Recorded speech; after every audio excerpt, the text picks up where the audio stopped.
estoy feliz de compartir esto con mi querido Richard, coterráneo, costeño, y trabajamos juntos en Medellín. Nos encanta a los dos este tema de los cateterismos y bueno, nadie más que él para que hable conmigo de este tema que nos apasiona. Diana, muchas gracias. Gracias también a la asociación y al laboratorio Coloplas por invitarnos a dar esta charla, porque justamente cuando nos invitaron a darla, dijimos, no queremos dar la típica charla de cateterismo que ya estamos acostumbrados a escuchar en casi todos los congresos.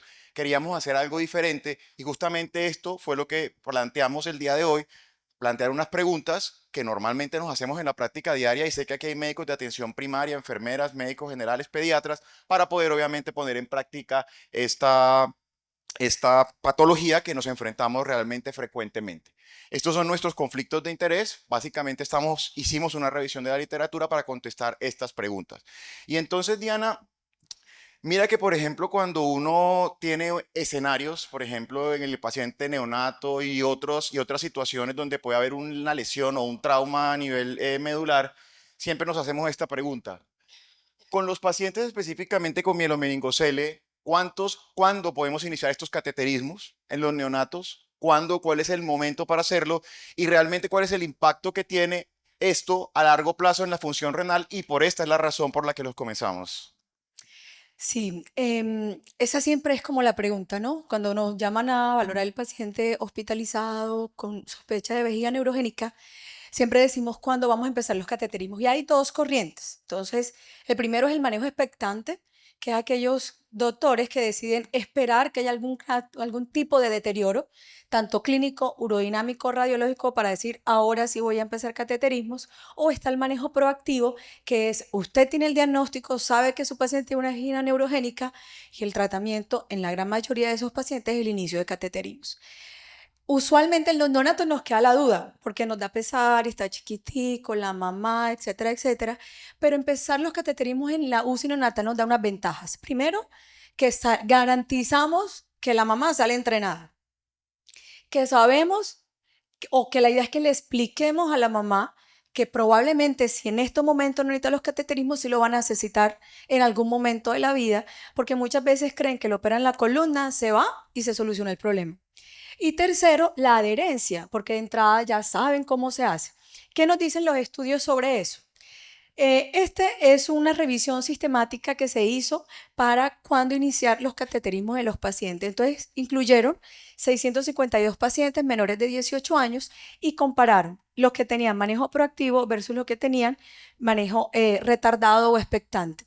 Proactivo lo definieron como el que inició cateterismo o anticolinérgicos durante el primer año del diagnóstico de vejiga neurogénica y que tuvieran vejiga de alto riesgo. Y el expectante fueron los que no le hicieron nada o se lo hicieron después de un año de tener el diagnóstico y que evaluaron tres desenlaces importantes. Primero, lo que más nos importa a nosotros, el deterioro renal. Y como podemos observar, efectivamente es mejor iniciar los cateterismos de forma anticipada o ser proactivos para evitar el deterioro. Y el mismo desenlace clínico lo tuvimos con las infecciones urinarias no febriles y el reflujo vesicoureteral. O sea que para nuestros pacientes, en mi concepto, es mejor ser proactivos que el manejo expectante. ¿Y por qué? Regálame la siguiente, Richa. ¿Cuál es el impacto? ¿Por qué es importante? El primer mensaje que hay que decirle a los papás es que los pañales siempre tienen orina. Siempre. Incluso cuando están en diálisis, la función renal residual en este tipo de pacientes se preserva en la mayoría. Por lo tanto, a pesar de estar en estadio ya 5 de enfermedad renal crónica, van a necesitar cateterismo más diálisis. Entonces son dos sacrificios, porque sabemos que el cateterismo no es fácil, pero obviamente si nosotros vamos a los estudios que nos dice, aquí hicieron una cohorte, cogieron 900 pacientes y evaluaron cómo estaba el funcionamiento renal. El 4% solo había recibido manejo proactivo y el 96% había tenido manejo expectante. O sea que en esta corte la mayoría de los pacientes ya los cogieron un poquito tarde. El promedio del inicio del cateterismo fue después de los 2 años y miren, estadio 1, ya el 34% tenía enfermedad renal crónica estadio 1 y aparece más o menos alrededor de los 5 años. Y en el estadio 5 aparece el 5% de los pacientes alrededor de los 3 años. Entonces alguien dice, bueno, pero 5% no son tantos, apenas esos son los que van a llegar a diálisis, pero mire, Entre 5 y 13 años es donde más se producen los cambios de deterioro renal, porque eso es otra cosa importante. La ecografía renal, cuando nace, casi siempre es normal. Y si lo sumamos a todos, el 49% ya tiene algún grado de enfermedad renal crónica. Es la mitad. Entonces, ¿cómo voy a esperar yo que la mitad de mis pacientes ya tengan algún grado para decir, ay, pues yo creo que los va a necesitar? Sin lugar a dudas, creo que es algo que tenemos que tener en cuenta. ¿Y cuáles son los factores de riesgo? Vejiga trabeculada, cicatrices renales y el reflujo vesicoureteral secundario a la vejiga. Porque también quiero recordarles que las vejigas van cambiando en el tiempo. Por eso en el protocolo de vejiga neurogénica se estableció que hay que hacer urodinamias repetidas, porque si yo se la hago a los 2 años, probablemente no está tan mal versus la vejiga de los 5, la vejiga de los 10 o la vejiga del paciente adulto. Pero bueno, entonces ya decimos, Primer punto, proactivo. Entre más rápido lo iniciemos, mucho mejor. apenas tengamos el ¿De diagnóstico. acuerdo? Ahora decimos, listo, ya yo decidí que mi paciente necesita el cateterismo, yo le paré bola a la doctora Diana, y entonces ahora viene cómo enseñamos, a quién se lo enseñamos, a quién capacitamos para que sea efectivo y si deberíamos, Richard, ¿tú qué crees? Tener equipos interdisciplinarios para esto. Esa pregunta es muy importante y nosotros lo que sabemos hoy es que definitivamente nosotros tenemos que tener entrenamientos a nuestros pacientes y sus familias, pero también al paciente, sobre todo en las edades escolares. Y les quiero recomendar este artículo porque este artículo básicamente recomienda el manejo que se debe realizar de manera integral a los pacientes con vejiga neurogénica en países como el nuestro, que si bien sabemos tenemos un muy buen sistema de salud, en regiones del país tenemos unas diferencias importantes en nivel de acceso. Entonces, por lo tanto, es muy importante mirar en este artículo que habla justamente de esos países de escasos recursos, cómo podemos implementar estrategias que mejoren y retarden esa causa de enfermedad renal crónica que Diana mencionó, que hace parte, Diana, no solamente de las 5 primeras causas de enfermedad renal crónica en pediatría, sino que además esta malformación, el mielomeningocele, que genera esta vejiga neurogénica, ocurre en 1 de cada 1000 nacimientos. Entonces es muy importante tenerlo en cuenta porque realmente es algo bastante frecuente. Y con esta diapositiva básicamente resumimos eso. Para nosotros es muy importante empoderar a padres. Los padres o cuidadores tienen que estar empoderados de este entrenamiento, de este cateterismo, porque sin duda alguna, sobre todo en estas etapas como el neonato, Diana, que vamos a empezar en el manejo proactivo, son las primeras personas que van a estar en contacto con este paciente. Y se nos olvida y dejamos de empoderar a nuestros pacientes escolares porque justamente lo que vamos a necesitar acá es que niños desde los 6 años pudiesen empezar a hacer entrenamientos en autocateterismo. Y a continuación mostraremos algunas estrategias donde enfermeras entrenadas en esto están haciendo esto alrededor del mundo. Y mira, Diana, que este artículo está publicado en 1995, donde un grupo de enfermeras entrenadas en cateterismo generaron unas estrategias de educación justamente direccionadas a pacientes y familias para favorecer el tema del autocateterismo. ¿De qué va a depender esto? De las capacidades cognitivas, pero también de las capacidades motoras. Sabemos obviamente que estos pacientes tienen diferentes dificultades para poder obviamente hacer un autocateterismo, pero obviamente este estudio o esta forma de entrenar debe ser es individualizada, es decir, cada paciente es diferente, no podemos evaluar a todos los pacientes de la misma forma.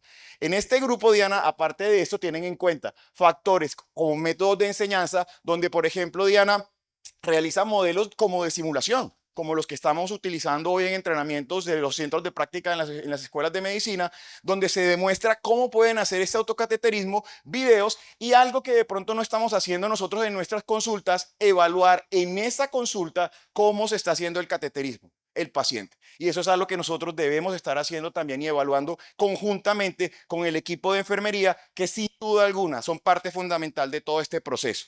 Las clínicas de vejiga neurogénica desafortunadamente en el país, Diana, no están disponibles, no todas las ciudades tienen y eso es lo que yo te digo con el tema de accesos. En Medellín, en mi hospital tenemos, en Valle del Lili sé que hay otro grupo de vejiga neurogénica, pero realmente nosotros tenemos que evaluar en nuestras instituciones ¿qué podemos hacer para poder mejorar estas clínicas? Porque realmente los especialistas, estoy seguro que casi todos los tienen en sus instituciones y lo que falta simplemente es articularse. En esta clínica de vejiga neurogénica, Diana, no solamente está el nefrólogo pediatra, cirujano o urólogo pediatra, de acuerdo a la ciudad donde estén, también va a estar el fisiatra, el neurocirujano, el ortopedista, el enfermero, la trabajadora social, la psicóloga, porque todos ellos de una u otra manera van a ejercer un papel importante y fundamental, porque lo que buscamos cada día es empoderar a nuestros pacientes y sus familias para evitar esa progresión a daño renal y que haga parte de esta enfermedad de las 5 causas de enfermedad renal crónica en pediatría. Diana, muchas veces también nos preguntan sobre el tema de los catéteres y los tipos de catéteres que hay. Y eso realmente es algo a veces un poco dificultoso, más aún con el sistema de salud. Entonces, con este tipo de aspecto, te quiero preguntar, ¿cuál es el mejor catéter? Que si esto es importante realmente o tiene algún impacto en lo que estamos viviendo en el día a día, si sucede algo en especial en niños y adolescentes, ¿nos puedes contar algo sobre esto? Sí, claro. Los catéteres debemos conocerlos todos, ¿no? En estos momentos tenemos en el mercado tres referencias grandes. El polivinil, que es el que todos conocemos, la sonda Nelaton, de los diferentes calibres, de 6 a la 12.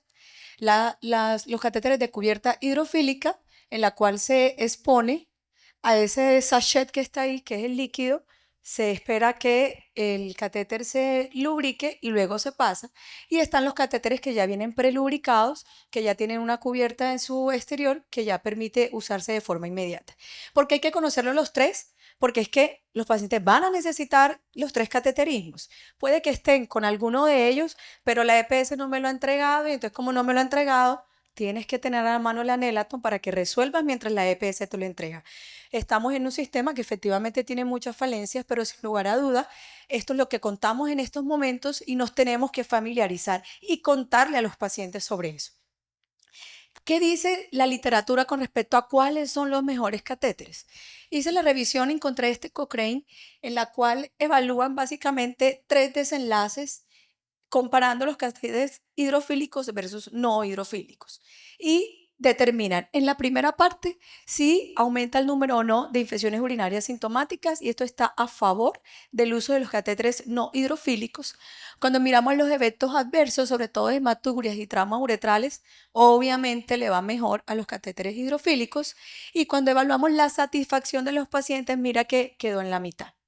Es decir, que los pacientes lo que les interesa inicialmente es hacerse el cateterismo, proteger la vía urinaria, pero obviamente cuando prueban los hidrofílicos, pues se van a sentir más cómodos, menos encarte, que lleva que el agua, que la no sé qué, pero no quiere decir que no sirva. ¿Cuál es la recomendación en estos momentos? Y es en pacientes que tienen sensibilidad preservada, los 8A, los pacientes con el síndrome de Heeman o los pacientes que de pronto tuvieron lesiones en la columna, por ejemplo, tuberculosis, que tengo una paciente con mal de POT, esos pacientes sienten el cateterismo versus los pacientes con la vejiga neurogénica clásica que tienen una sensibilidad disminuida.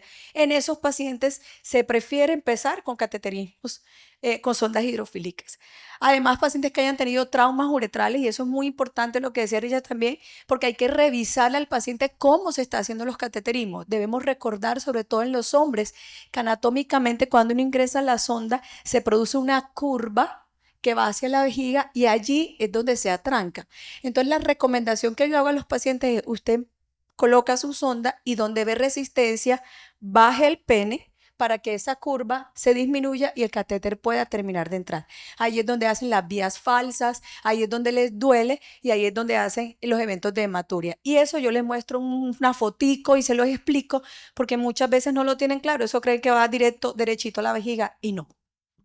Además de eso, en los pacientes que tienen hematuria y que tienen antecedentes de estenosis, también se prefiere utilizar los catéteres hidrofílicos. Ahora, con respecto a las mujeres, a las niñas, hay algo muy importante y es que tenemos obviamente el tabú, los papás les da mucho susto el hecho de que le van a tocar los genitales, el hecho de que la vagina, el introito vaginal está cerca de la uretra, que si la niña pierde la virginidad. De hecho, incluso una vez una uróloga me preguntó que ella tenía una disforia de género y entonces que cómo se iba a hacer los cateterismos y yo le dije, ¿qué tiene que ver el arroz con la taja?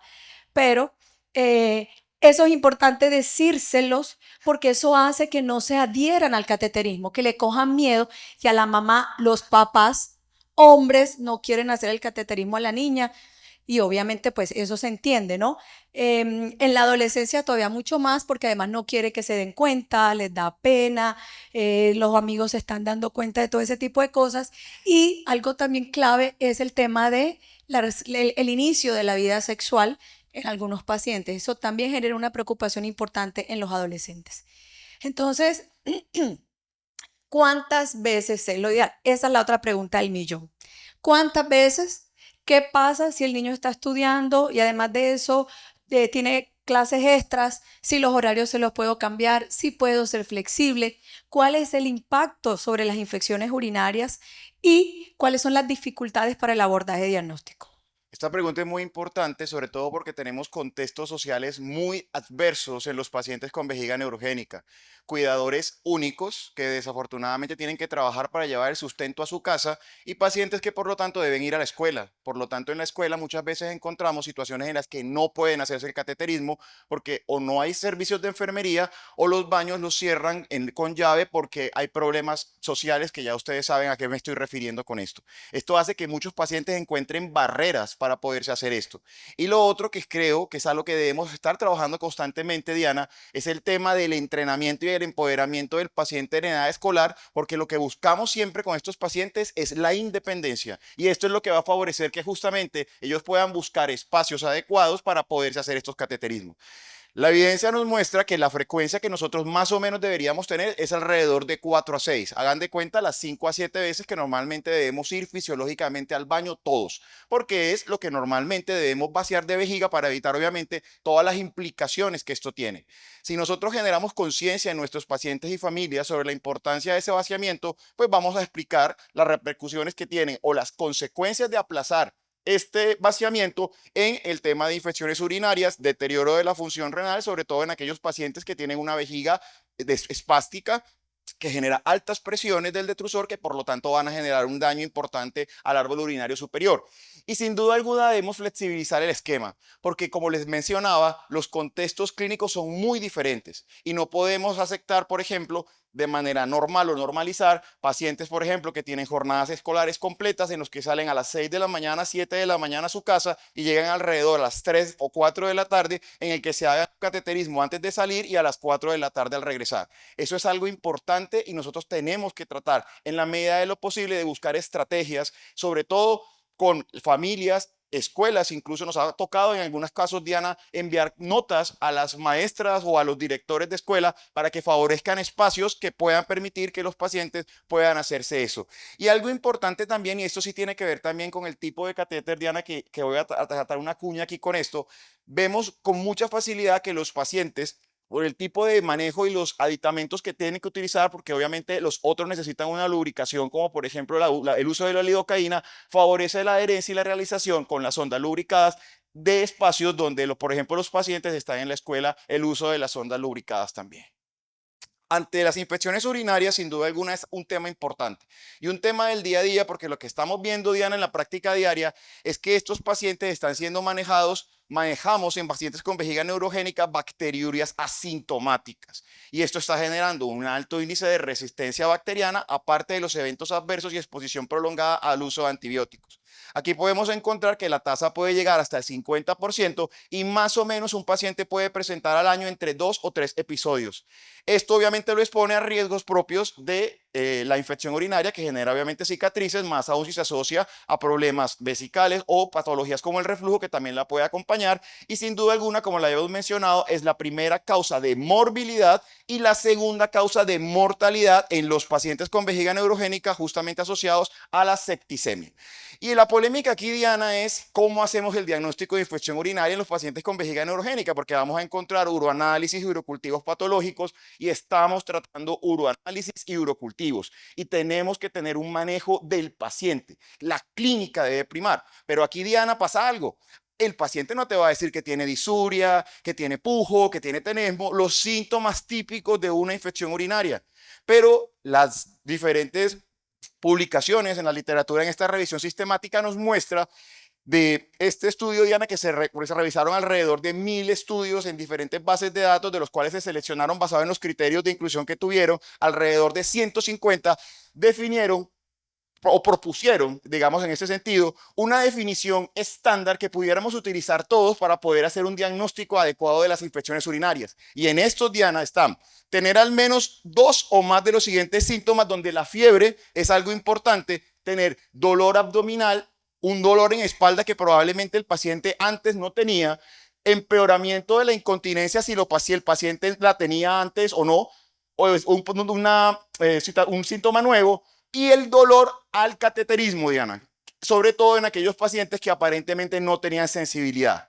Eso es importante tenerlo en cuenta porque estos son algunos de los criterios que tenemos que tener en cuenta para poder hacer el diagnóstico de la infección urinaria en los pacientes con vejiga neurogénica, aparte de los ampliamente conocidos como el urocultivo y el uroanálisis que muestran estos datos también. Entonces es muy importante que se lleven esto a casa para que no tratemos exámenes, sino que tratemos como siempre pacientes.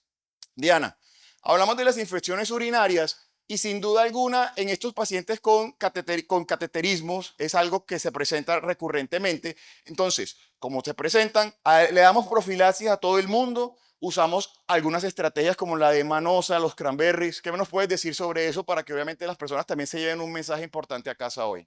Sí, claro, eso es sumamente importante y vital el tema de las infecciones urinarias.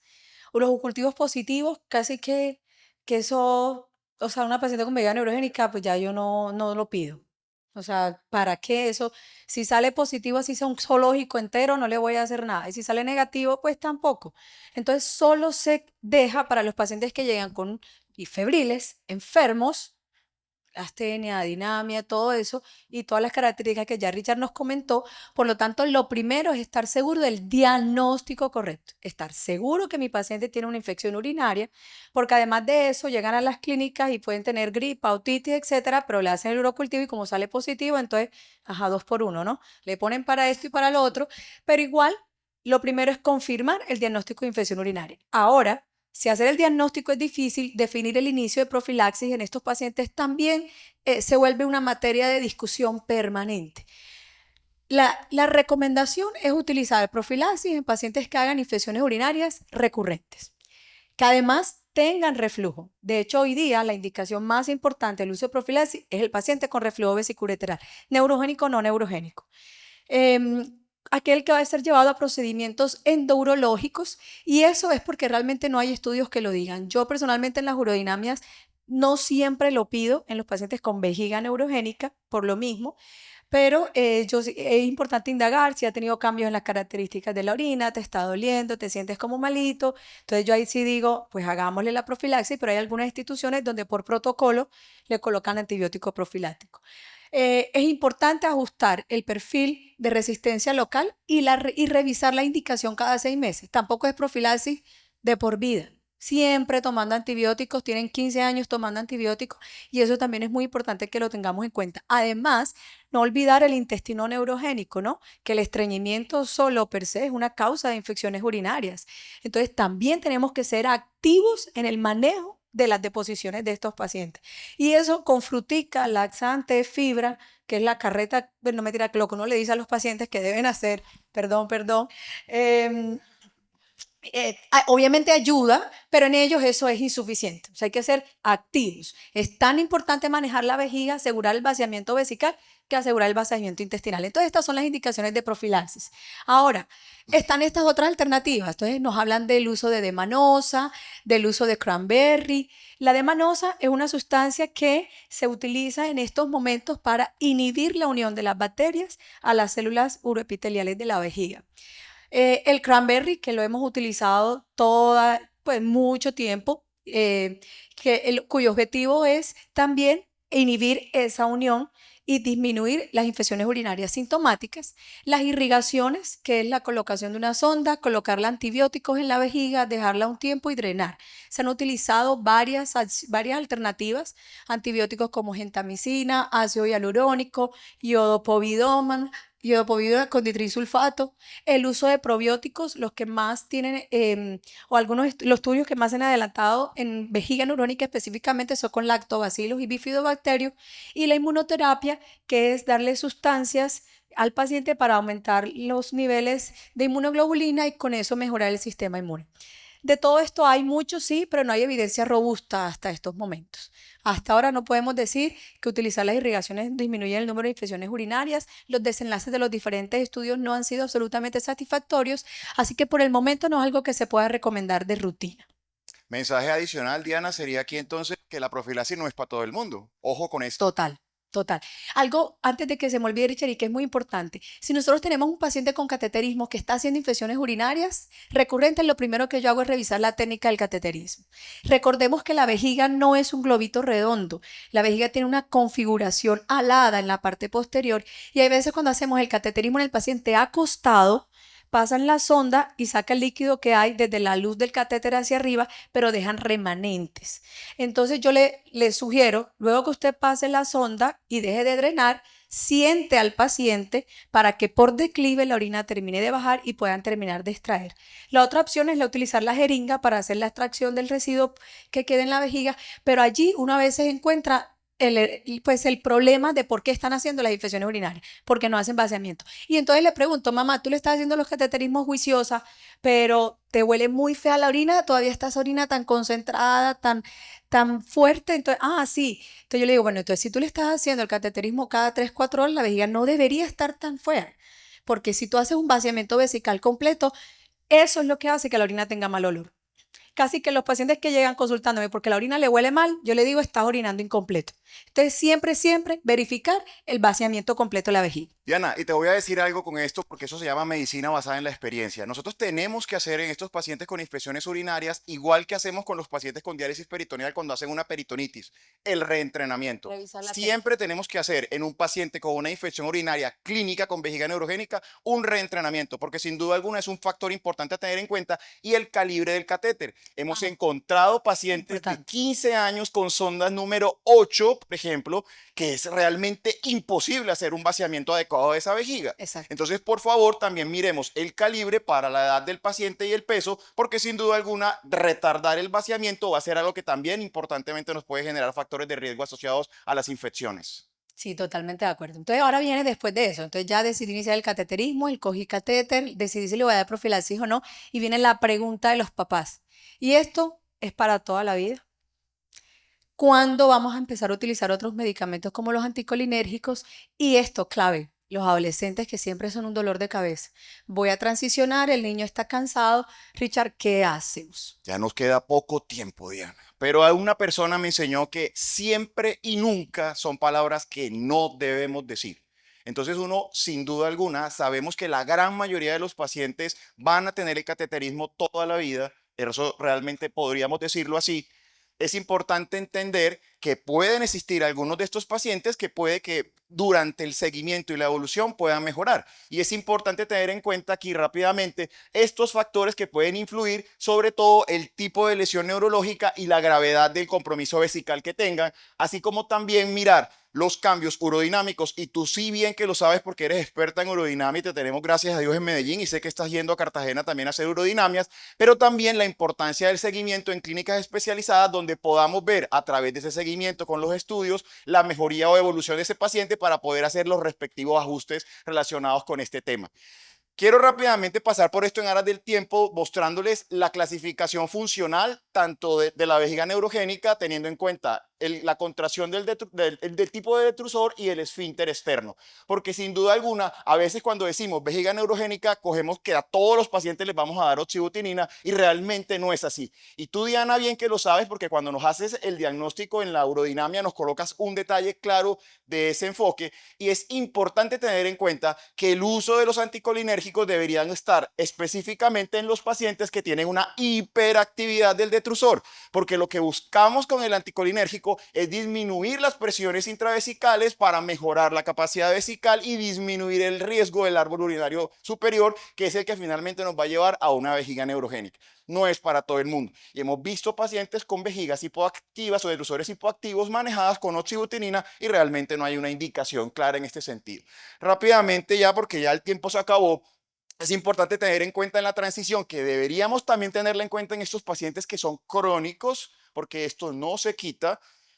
Tener en cuenta que desde los 12 años deberíamos iniciar procesos de transición y articularnos en la medida de las posibilidades en las instituciones donde estemos con el grupo de adultos, y eso creo que es algo que tenemos que trabajar, sobre todo ahora con el comité de transición. Va a ser alguno de los aspectos que se van a tratar de realizar, no solamente en esta patología, sino en muchas de las otras patologías que manejamos crónicas, para poder obviamente impactar de manera importante en el seguimiento de estos pacientes. Tener en cuenta la sexualidad, que a veces no la abordamos en este grupo de pacientes, y tratar en la medida de lo posible de hacer seguimientos de estos pacientes en modelos de transición. Terminamos porque ya el tiempo se acabó, y quería simplemente dejar un mensaje, Diana, que si bien hoy simplemente abordamos 6 preguntas, la Asociación Colombiana de Nefrología Pediátrica, CONEPE, siempre en la vanguardia académica, ha diseñado unas guías de práctica clínica para los pacientes con vejiga neurogénica, lideradas por la doctora Luisa Fernanda Rojas, que próximamente van a ser publicadas y se van a servir para que todos los médicos de atención primaria, no solamente del país, sino de Latinoamérica, puedan acceder a responder algunas de las preguntas que en aras del tiempo obviamente hoy no pudimos responder, y que puedan además adoptar en sus instituciones de salud para que obviamente los pacientes y sus familias siempre tengan una atención integral. Entonces, mi primer mensaje, el cateterismo no es el final, es el comienzo de la protección renal. No peleemos los médicos con el cateterismo, porque a veces la resistencia empieza desde nosotros. El niño orina en el pañal, orina súper bien, tome su Mipres para el pañal y chao. Esto es importante, familiaricémonos con el cateterismo. No se trata de enseñar la técnica, sino de construir confianza y empoderar a nuestros pacientes y sus familias. También importante, ni la frecuencia ni el tipo de catéter son inamovibles. Es fundamental que nos adaptemos a la realidad. Hay que hacer las urodinamias, que nos va a decir aumente cateterismo, baje cateterismo, no necesita cateterismo, necesito oxibutinina. Y algo, revisen la dosis de oxibutinina. Yo a veces veo 1 centímetro cada 24 horas. Eso no sirve. El cateterismo puede durar toda la vida, pero lo que es claro es que el seguimiento también. Y con esto terminamos. Muchas gracias Muchas a gracias a todos. ustedes.